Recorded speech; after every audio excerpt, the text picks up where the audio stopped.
Yes, sir. Dr. Friedman, we recently had a guest convocation speaker in the name of Jane Fonda who spoke to an overcapacity and, I might say, enthusiastic crowd regarding the fear of big business in influencing government decisions and running the world virtually. And I would say that she influenced a lot of people here, and although her speech might have been alarmist, there seemed to be quite a bit of credibility to it. Could you have some comment as far as what you feel? Sure. There's a great deal of merit in the position she was taking. One of the reasons, you must distinguish sharply between being pro-free enterprise, which I am, and being pro-business, which I am not. Those are two different things. The reason I am pro-free enterprise, the reason I am for a free market on a political level, is primarily because I believe the problem in this world is to avoid a concentration of power, to have a dispersal of power. That unless we have a dispersal of power, we will not be able to maintain a free society. Now, Jane Fonda is right that if we have a system under which government is in a position to give large and does give large favors, it's human nature for people to try to get those favors. Whether those people are large enterprises such as the oil industry or the automobile industry or the steel industry, or whether they are small people like the farmers who are driving tractors around Washington, or whether they are representatives of other special groups.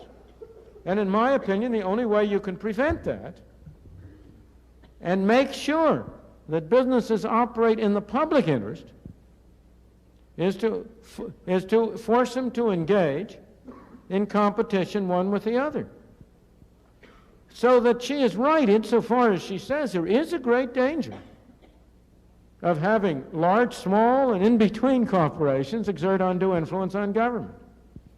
Where people like Jane Fonda go wrong is in not recognizing what the answer is.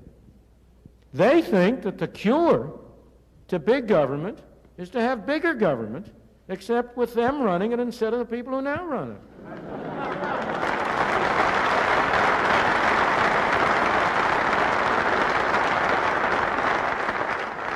But in my opinion, the only effective cure is to reduce the scope of government, to get government out of the business.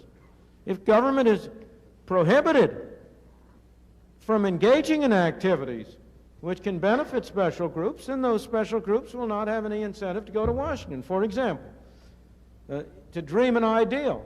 Suppose we could have a constitutional amendment prohibiting Congress from making any laws imposing tariffs. Well, there would be a lot of lobbyists in Washington who would lose their jobs overnight. That would reduce the incentive for corporations to try to affect government, and similarly down the line. So we must separate diagnosis and problem from cure. And I believe that that's the area in which she is likely to mislead the public. I want to say one more thing. If you've got a choice between big government and big business, there's one important difference.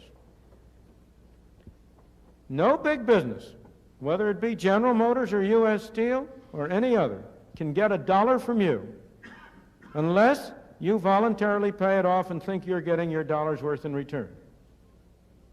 General Motors cannot send a policeman to take money out of your pocket.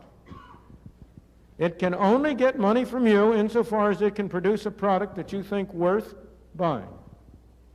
It may indirectly get money out of your pocket by operating on government to impose tariffs on foreign cars. That's why we oughtn't to do that. But in the market, no business, however big, can get money from you except by providing you with something you value in return. That's hardly the case with government. Big government can send a policeman and take money out of your pocket, whether you believe you're getting your money's worth or not. That's an enormous difference. It's a difference between freedom and coercion, and it's a difference that we can only maintain if we keep down the size and scope and role of government. Thank you.